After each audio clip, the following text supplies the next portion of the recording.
على الكرة الثابتة. نظرات للمرمى، المحاولة الآن فيها تصويبة قوية. الله،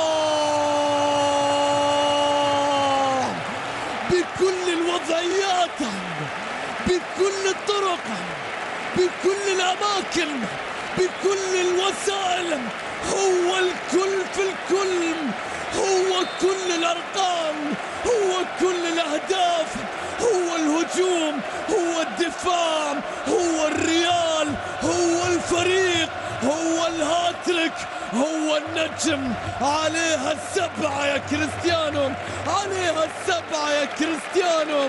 الكرة المتحركة، الكرة الثابتة تحرك البرنابيو. في الريال لا يسألون من سجل، بل كم من الأهداف سجل. هذا هو كريستيانو رونالدو. أي شخصية، أي قوة، أي سطوة، أي جبروت، أي دقة، أي أرقام، أي حفظ للمرمى من كل الطرق، أي أرقام خرافية.